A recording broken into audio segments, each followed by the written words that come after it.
Oi, Fábio, tudo bem? Olá, Adriana, tudo bem? Tudo certo. Vamos falar de real digital? Sei que é um assunto que você quase nunca fala. Vamos lá. Bora lá. Bom, só fazendo a introdução, não sei nem se precisa, né? Mas vamos lá.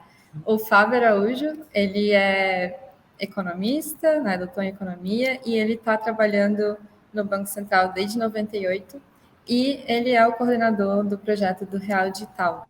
Então, a gente tem aqui o prazer de estar junto de novo para entender e discutir um pouquinho sobre esse projeto tão inovador, né, que vem seguindo essa toada do Banco Central de trazer várias mudanças para o sistema financeiro. Então, sem mais delongas, Fábio, o palco é teu. No finalzinho eu volto para a gente conversar um pouquinho.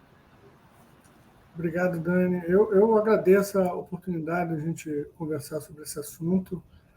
O, o assunto real digital é um assunto complexo, as pessoas estão tendo várias dúvidas sobre ele, então a gente vai tentar esclarecer um pouco dessas dúvidas, fazer uma apresentação rápida para a gente ter tempo para conversar. Então, antes de tudo, dar um panorama geral sobre as CBDCs, as Central Bank Digital Currencies, que são as moedas digitais de Banco Central. Esse é um tópico que tem tido um engajamento muito grande dos bancos centrais. Hoje a gente tem cerca de 100 bancos centrais trabalhando com o tema em diferentes estágios de estudo, até com moedas digitais já implementadas oficialmente. Então, para entender um pouco esse ecossistema, o Banco Central ele trabalha na divisão dessas aplicações da CBDC em três categorias. Né? Uma categoria de testes para pagamento de atacado. Na Europa, o BAS tem conduzido vários testes. E Singapura também tem uns testes muito interessantes. A Suíça tem um teste particularmente interessante, o VET, que é interno, e outros com outros países da Europa. Então, essa parte de pagamentos por atacado para pagamentos internacionais, ela está avançando bastante. É um tópico que tem vários pontos de estudo. Quem tiver interesse no tema, eu aconselho ir ao site do BIS, do BAS, fazer uma busca sobre CBDC. Tem vários relatórios bem completos e bem elucidativos sobre pagamento de atacado. Tem uma outra vertente que é voltada para pagamentos instantâneos. Então, Bahamas já lançou a sua CBDC, o foco em pagamento instantâneo. A China também tem foco em pagamento instantâneo, tem um piloto com 270 milhões de carteiras ativas. Isso para a China é um piloto, né? A Suécia está num piloto já há algum tempo, usando tecnologia de blockchain. E na Europa, apesar de ter vários testes em pagamento de atacado, você tem também a visão do euro digital, que é mais voltada para pagamentos instantâneos, pagamento de varejo. Aí, quando você sai dessas duas visões, você cai num ambiente mais amplo, e aí os países que têm já boas soluções de pagamento atacado, pagamento instantâneo, eles têm olhado para essa tecnologia, tentando entender como fomentar novos negócios, e aí se enquadra o Brasil, a Coreia e o Canadá. E para cada um isso significa uma coisa diferente. Eu vou tentar esclarecer o que isso significa para o real digital. Então, internacionalmente, todos os bancos centrais estão trabalhando, né? E aqui o Banco Central do Brasil está olhando para essa tecnologia pensando em inovação. Então, de onde vem a nossa inspiração? O que a gente está vendo, que está acontecendo, quais são as possibilidades que estão no horizonte, que fazem com que a gente foque nesse estudo do real digital aqui no Brasil. Um evento muito importante, uma mudança muito importante que ocorreu recentemente no mercado financeiro internacional foi o surgimento do ambiente DeFi, Decentralized Finance, do inglês, né, que significa finanças descentralizadas, e a flexibilidade do que é feito dentro desse ambiente, a possibilidade de reutilização e a abertura para você gerir contratos de maneira muito mais barata e mais simples, tem sido uma inspiração para o Banco Central. Aqui nesse slide a gente tem uma adaptação de um diagrama que tem as camadas de tecnologia que servem para construir o sistema de finanças descentralizadas dentro da blockchain do Ethereum. Isso é de um paper do professor Fabian Schark, que foi feito no Federal Reserve Bank de St. Louis, e o real digital a gente enxerga como sendo as duas camadas inferiores, a camada de liquidação e a camada de registro de ativos. Já as duas camadas superiores, a camada de agregação e a camada de aplicação, a gente vê uma analogia muito próxima ao que a gente tem feito com o Open Finance aqui no Brasil, onde você teria, na primeira camada de aplicações, os serviços que poderiam ser ofertados por diferentes participantes, por cooperativas, por fintechs, por bancos digitais. E essas aplicações elas poderiam ser agregadas por curadores de serviços financeiros, oferecendo um front-end para o usuário final nessa camada de agregação. E a camada intermediária de protocolo seria o ponto de encontro entre o Banco Central e o mercado, onde a gente poderia fazer alguns protocolos básicos de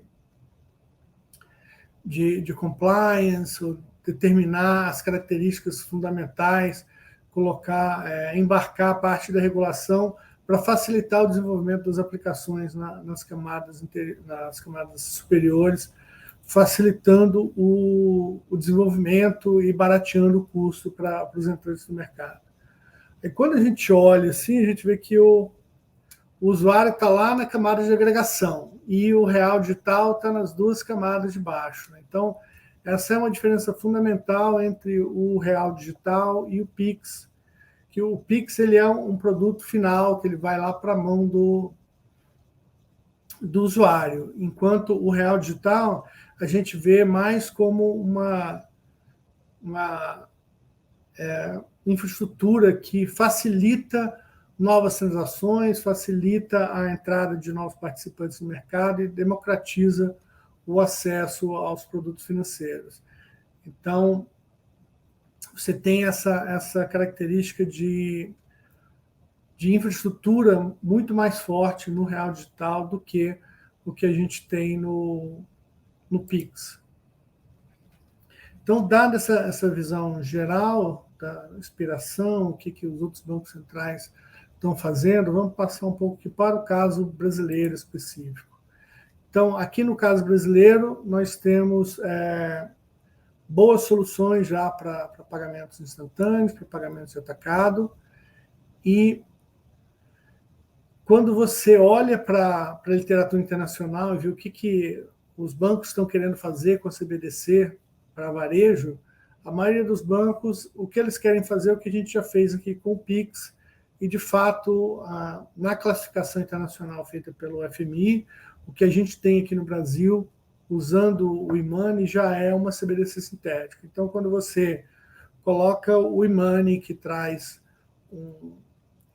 uma versão digital, uma versão eletrônica da moeda, com 100% de lastro no Banco Central, você traz o Pix, que dá acesso 24/7 a serviços de pagamento digital, e você tem uma política de acesso universal com taxas zeradas de abertura de conta e de originação de pagamentos, você tem já coberto os principais aspectos que uma CBDC de varejo teria.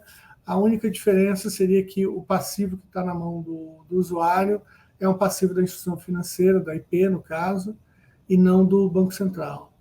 Então, dado esse estado, quando a gente olha para a tecnologia, qual seria o próximo passo que poderia ser feito, né? Então, o que a gente vê é a criação de uma plataforma de pagamentos inteligentes que possa ligar o sistema financeiro tradicional e o sistema financeiro que está sendo desenvolvido em Web3, em ambientes centralizados, ambientes de DeFi.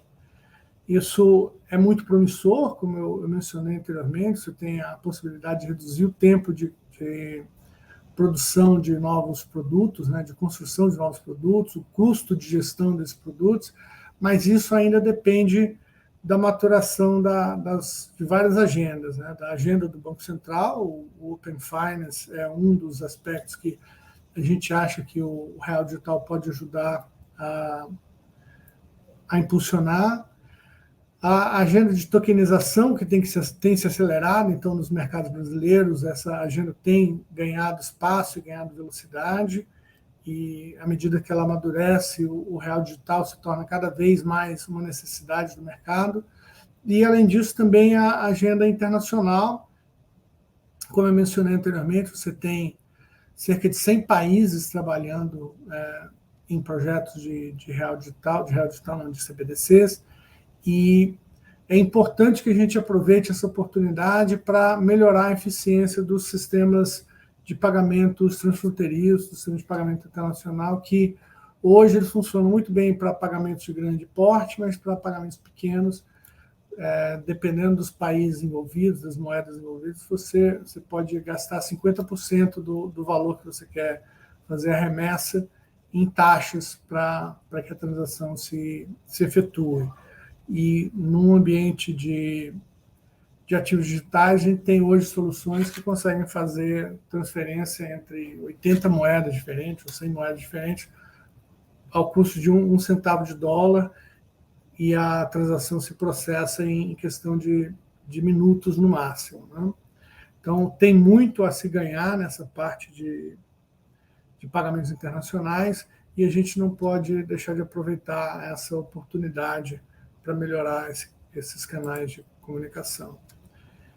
Então, o Real Digital ele serve como essa ponte, né, que eu mencionei, essa forma de ligar o sistema financeiro tradicional e o sistema financeiro que está sendo desenvolvido em Web3, e justamente com o intuito de dar ao Banco Central um instrumento para continuar cumprindo sua missão, agora dentro desse novo ambiente, um ambiente mais digital, um ambiente com novas tecnologias. O foco do projeto é no desenvolvimento de modelos de negócios inovadores, que a gente possa incorporar essas tecnologias, trazer essas tecnologias para dentro do escopo regulatório, tecnologias como dinheiro programável, smart contracts, ou liquidação de internet das coisas. O Real Digital ele é uma extensão do Real, no sentido de que ele é uma nova representação do Real em um novo ambiente, então ele vai continuar sendo emitido pelo Banco Central. O acesso vai ser através de instituições do sistema de pagamentos, então vai ser um acesso custodiado através de bancos, IPs, cooperativas ou outras entidades que venham a ser autorizadas para prestar esse tipo de serviço. O foco é em serviços de varejo, então a gente tem o foco é levar serviços de varejo para a mão do usuário final, num ambiente online, e a gente tem trabalhado também no ambiente offline. Há questões de cidadania financeira, de inclusão financeira associadas à questão do pagamento offline, mas é uma tecnologia muito complexa. Se a gente já tem complexidades hoje com relação aos pagamentos offline, aos pagamentos online, os pagamentos offline são muito mais desafiadores, a tecnologia tem problemas muito maiores a tratar. Então, uma outra característica de negócio, a última característica de negócio aqui dessa lista, é a ausência de remuneração. Isso porque é importante ressaltar, porque alguns países na Europa discutiram a possibilidade de você usar uma taxa de juros positiva ou negativa para controlar a demanda e você ganhar uma outra ferramenta de política monetária. Essa não é a intenção do Brasil. Então, aqui o Real Digital reproduz novamente uma das características do real físico, né? R$20 na sua carteira, são R$ 20, R$ 20 digitais na sua carteira, são R$ 20 digitais na sua carteira digital. Se você quiser ser remunerado, você tem que engajar em transações financeiras.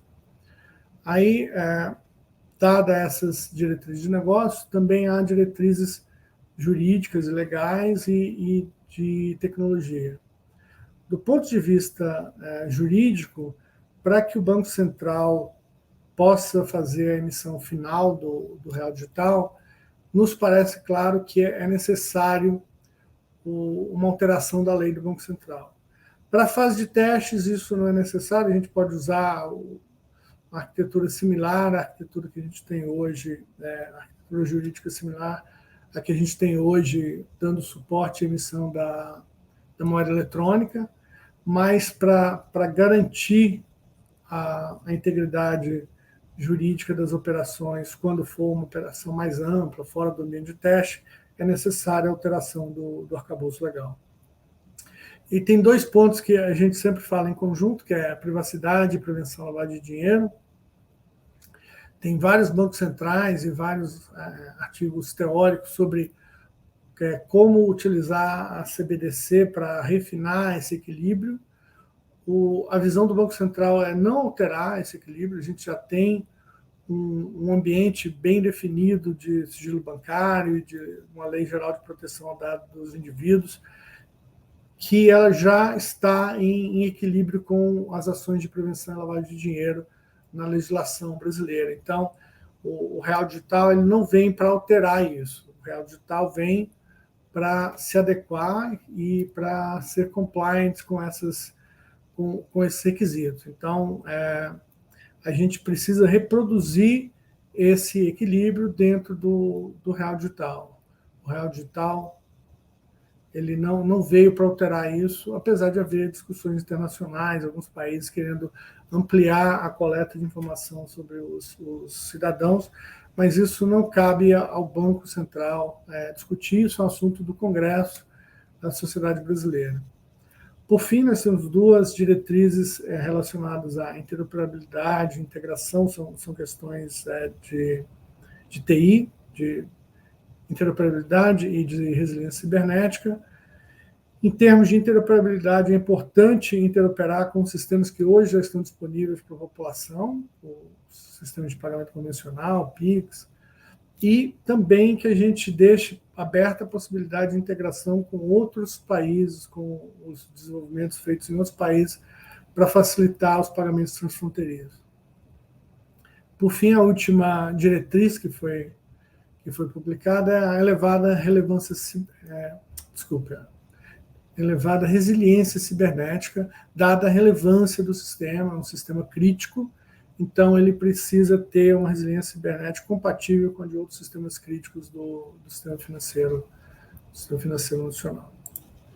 Com essas diretrizes e com a inspiração no ambiente DeFi, a gente chegou a uma arquitetura básica que a gente está discutindo internamente, discutindo com bancos, trazendo para os stakeholders, como é o caso aqui, a gente discutindo com as cooperativas. A ideia, esse diagrama reproduz as camadas que estavam lá no diagrama anterior. Então, na camada de liquidação, nós teríamos o real digital em carteiras no Banco Central, pertencente aos bancos, para operações de pagamento por atacado ou para liquidações interbancárias.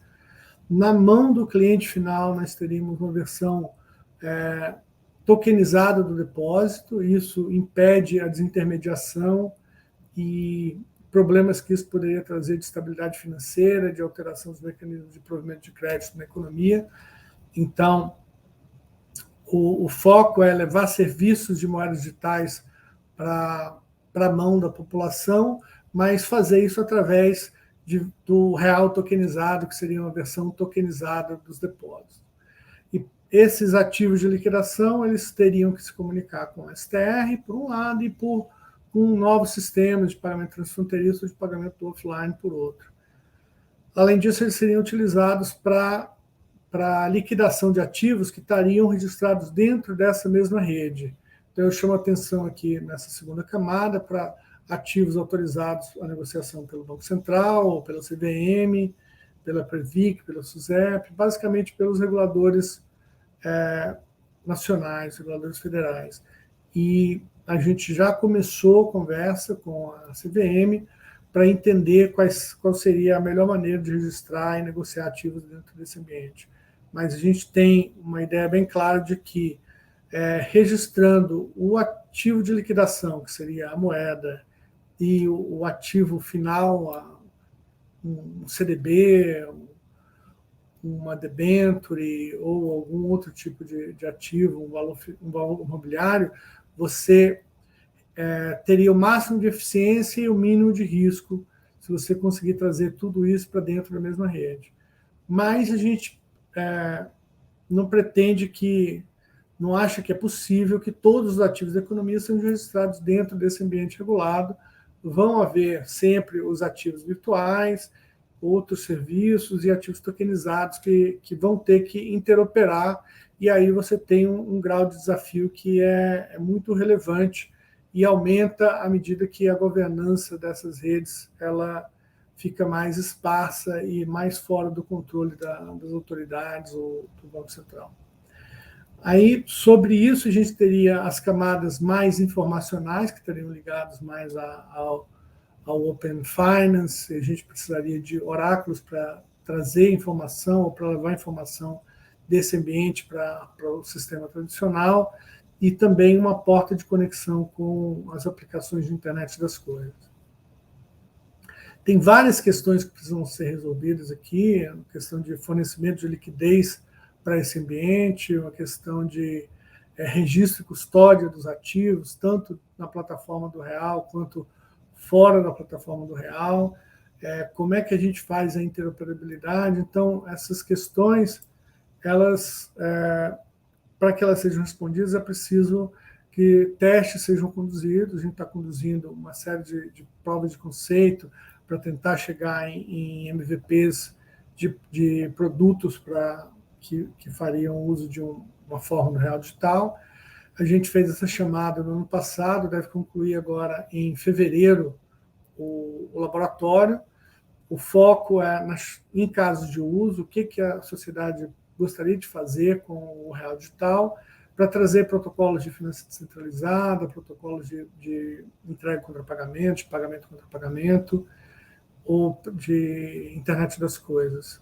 A gente teve 47 propostas, diversos perfis, e acabou selecionando 9 propostas. A gente tem 2 propostas de protocolos de finanças descentralizadas, da AVE e da AVE e da Consensus.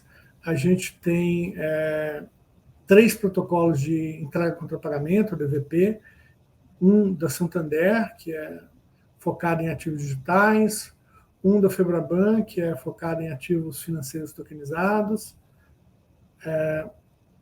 ativos reais de Santander, desculpe, e mercado Bitcoin em ativos digitais, mais para o ambiente de cripto, para testar essas conexões e como que você garante a integridade das operações fora da plataforma do Real.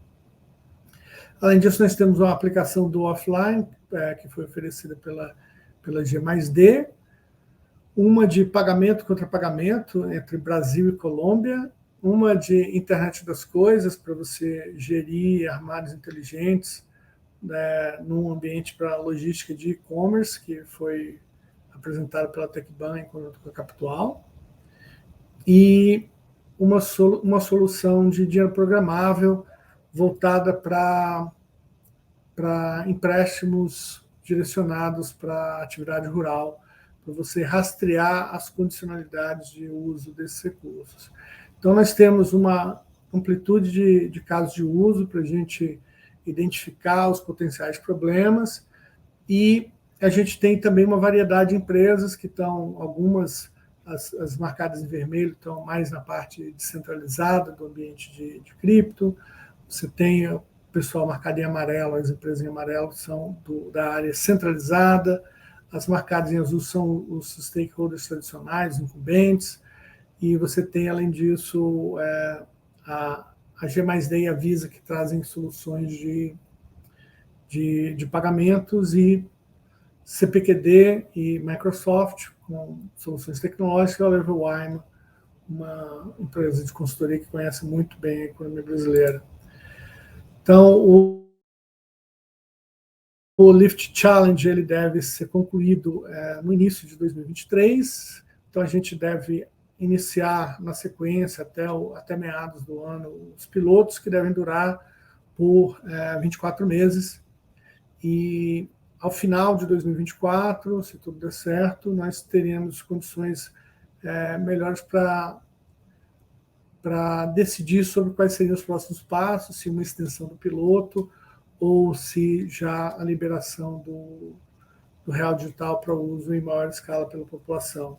É importante aqui deixar claro que todas essas possibilidades elas ainda não estariam disponíveis na primeira versão do real digital. Quando a gente fala o real digital estaria disponível para amplo uso da população, seriam as duas primeiras camadas de registro do real digital, do real tokenizado e dos ativos, para que eles começassem uma operação básica, e daí a incorporação de novos protocolos, seguindo uma sequência de sandboxes. Muito obrigado. Estou aberto para responder as questões. Maravilha, Fábio. Sempre bom te ouvir falar sobre real digital. Super prazer também estar participando dessa iniciativa com o Lift Challenge, né? A gente adora ir para as reuniões e aprender bastante com os projetos. E a primeira pergunta que eu queria fazer é mais balizadora mesmo nesse sentido. Você estava falando ali um pouquinho de cronograma, né? Qual vai ser a evolução do projeto Real Digital. Hoje a gente está com o Lift Challenge, então tem essas 9 empresas, esses 9 projetos, né, participando. E a ideia é que a partir do ano que vem a gente tenha a fase de pilotos. Fala um pouquinho mais sobre qual é o objetivo da fase de piloto especificamente e se as cooperativas vão poder se inscrever, né? Como é que vai funcionar, quais são os requisitos mínimos, como que elas podem começar a ir se preparando para quando começar essa etapa. Certo. O objetivo do Lift Challenge, como eu falei, ele é focado em achar os casos de uso, né? E achando os casos de uso, a gente está aprendendo qual seria a tecnologia necessária, a plataforma tecnológica necessária e as questões regulatórias que a gente precisa resolver para passar para a fase de piloto. Então, a gente está resolvendo isso, a gente está na discussão interna com as nossas áreas de negócio, a área tecnológica, para definir quais são os requisitos, qual vai ser a plataforma onde a gente vai rodar o piloto. Então, o objetivo do piloto é trazer aplicações novas e trazer participantes do mercado para que eles possam experimentar dentro desse ambiente, né? A gente pretende fazer uma implementação muito provavelmente em fase, vai ter uma fase interna onde a gente vai fazer a homologação da plataforma dentro do Banco Central. Depois a gente deve abrir para o depósito tokenizado, para que as instituições possam entrar, se conectar, fazer a tokenização dos seus depósitos para começar as operações básicas dentro desse ambiente. E então a gente começaria a incorporação de novos casos de uso para testar, para ver como é que a população se relaciona com isso, como que esses novos ativos, esses novos serviços se relacionam com os ativos que estão disponíveis tradicionalmente já no mercado. Então, o Lift Challenge ele ensinou bastante para a gente, então a gente é um processo de aprendizado, eu só tenho a agradecer a colaboração da Fenasbac ao longo desse projeto do Lift. A Fenasbac tem sido um parceiro fantástico do Banco Central nesse ecossistema, e a gente está aprendendo isso, mas esses projetos, apesar de eles terem vantagem por ter passado por um processo de aceleração, não são os projetos que vão obrigatoriamente à fase de pilotos. A gente vai abrir uma nova chamada assim que a gente tenha definido a nossa plataforma, quais são os requisitos para participação. A gente vai abrir uma chamada para que outros casos de uso possam ser propostos e a gente vai avaliando os casos de uso para incorporar nessa plataforma à medida que ela vai evoluindo. Então, assim, para se preparar, eu pensaria como é que eu posso usar essas tecnologias, onde é que a programabilidade e a composabilidade ajudam eu a entregar um produto mais barato, mais eficiente para o meu cliente, como é que eu posso cortar custos de gestão de contratos financeiros usando as tecnologias de smart contracts e uma liquidação baseado no real digital ou no real tokenizado poderiam trazer. Isso eu acho que é a pergunta que cada um que gostaria de participar deveria fazer para tentar desenhar um produto para trazer para essa plataforma. Mas, infelizmente, a gente ainda não tem a especificação da plataforma. Assim que a gente tiver, a gente vai publicar e, na sequência, a gente deve abrir a chamada para que quem tem interessado possa submeter seus projetos. Legal, perfeito.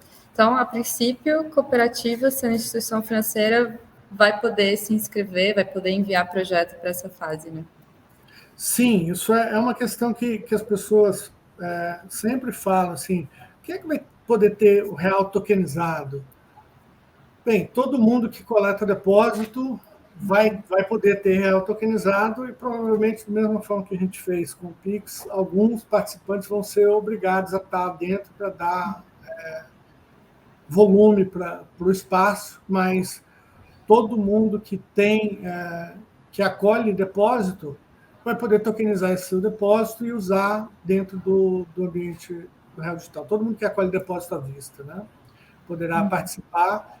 E aí é natural pensar em novos produtos, novos desenvolvimentos para tentar entrar no piloto para acessar essas novas tecnologias. As cooperativas estão dentro desse escopo, sim, a gente espera receber projetos quando a gente abrir a chamada para o piloto. Legal. Isso responde também uma pergunta que a gente recebeu pela manhã, da Andrea, que era qual a visão a respeito do real digital e os impactos para as cooperativas, né? E onde que elas podem se tornar relevantes nesse contexto. Então, acho que é um pouco disso que você falou, né? Onde que economiza o custo, onde que eu levo esse benefício para o cidadão, contratos inteligentes, programabilidade. Então, pensar um pouquinho e tentar trazer esses casos de uso para realidade das cooperativas, né? E aí eu acho que agronegócio sendo a maior parte que compõe as cooperativas de crédito, tem ali uma super oportunidade, né, para trazer modelos de negócio nesse sentido. Então, acho que é mais ou menos nossa linha, né?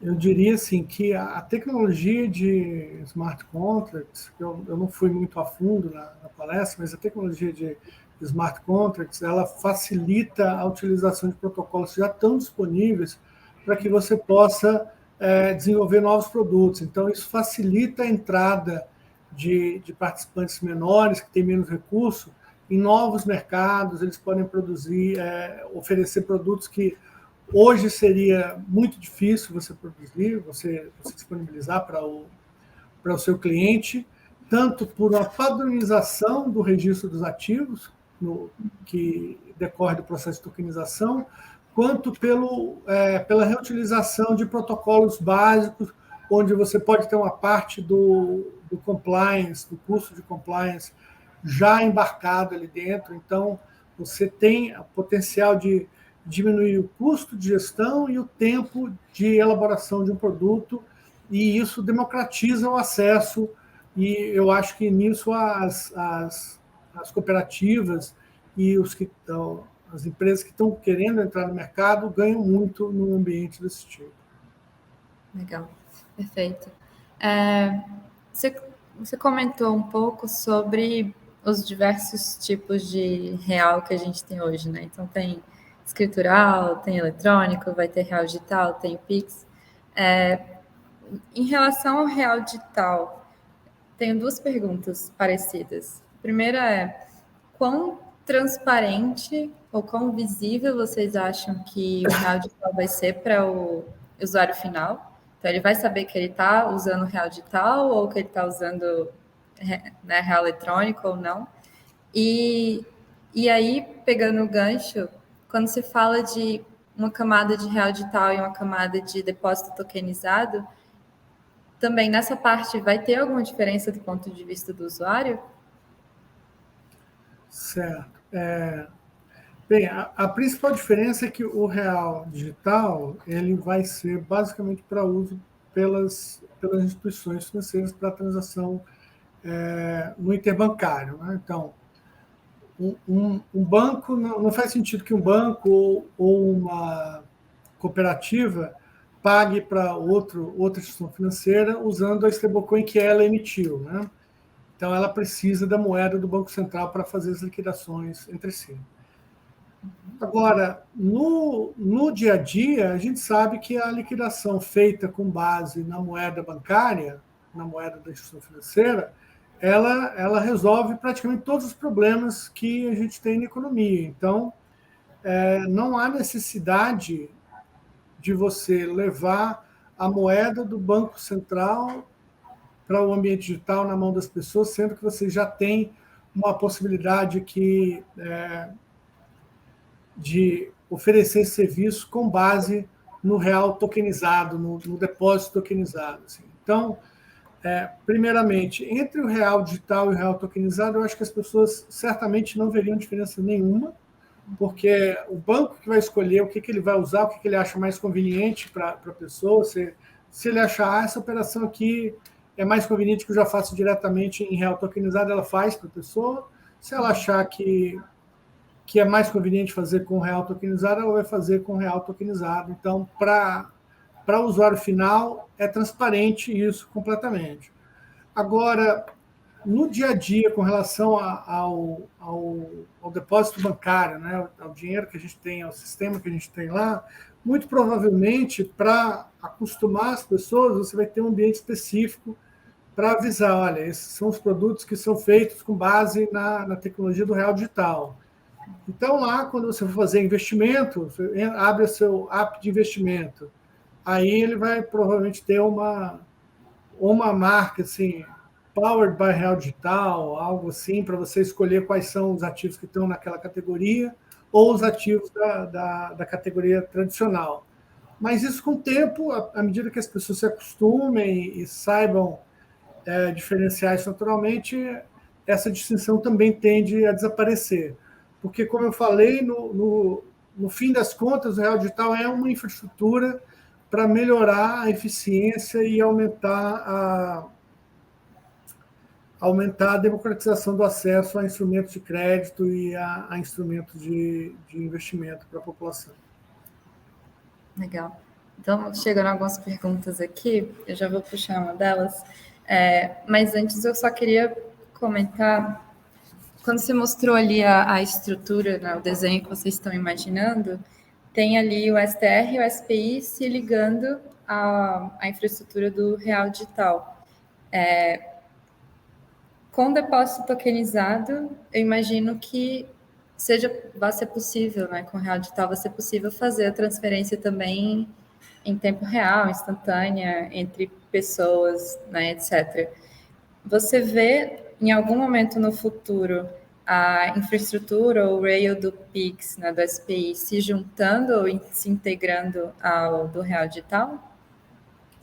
Essa é uma possibilidade. Né? De fato, a infraestrutura que a gente está desenhando, se ela escalar bem, ela consegue suprir as necessidades que o STR hoje supre e as necessidades que o SPI hoje supre. Então, a gente poderia caminhar em direção a ter tudo em uma única plataforma baseada no real digital. Então, isso não é uma coisa que é impossível, mas isso é um processo, isso vai depender dos participantes do mercado, eles têm que saber se eles acham o que eles acham mais interessante para o modelo de negócio deles. Pode ser mais interessante ficar no SPI, pode ser mais interessante se manter no STR por bastante tempo. Então, isso é uma pergunta análoga à pergunta que sempre fala assim, vai acabar o papel moeda? Não, a gente não vai acabar com o papel moeda. Vai acabar o STR? Não, a gente também não vai acabar com ele. Mas o mercado vai escolher qual é a forma mais conveniente de uso desses sistemas e, dependendo do uso do mercado, pode ser que algum desses ambientes passe a ser obsoleto. Mas isso é questão de bastante tempo ainda. Legal.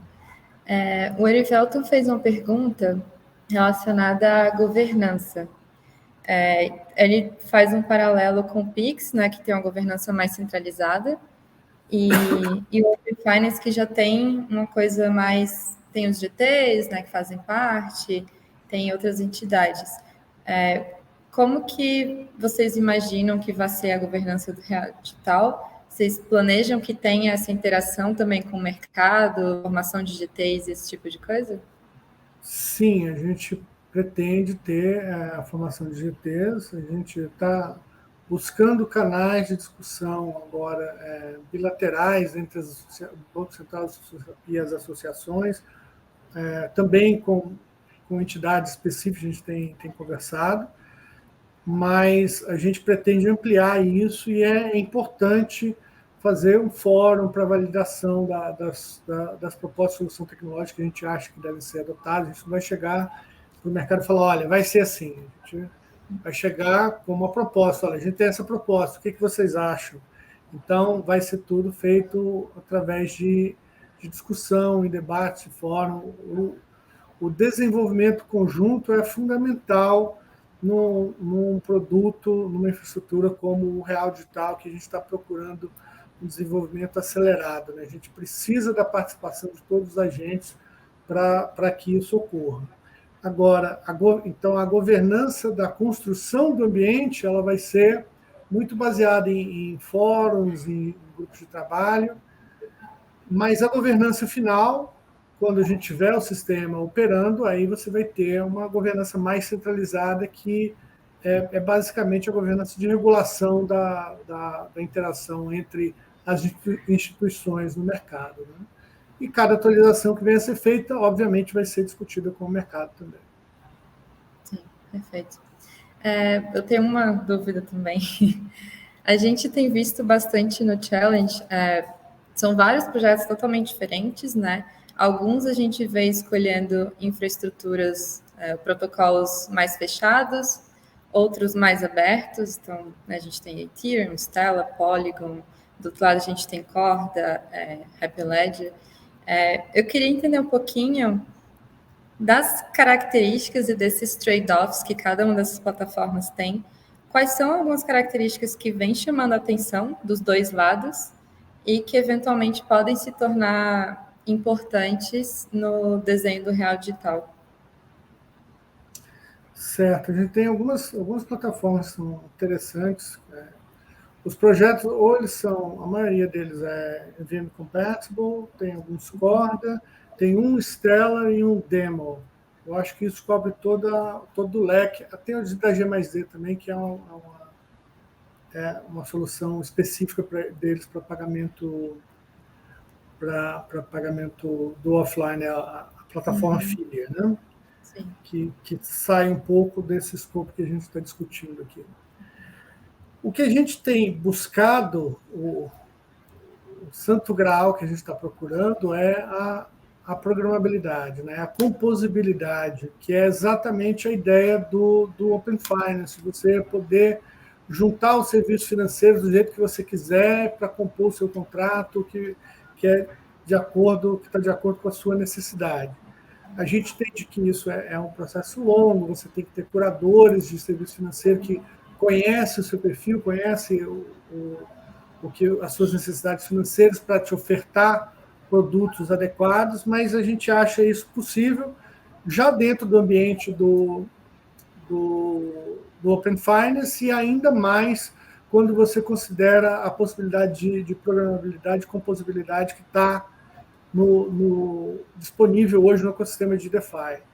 Então, nesse aspecto, o ambiente de EVM, né, o Ethereum Virtual Machine, ele é um ambiente muito flexível que atende perfeitamente essa necessidade que a gente tem no nosso projeto.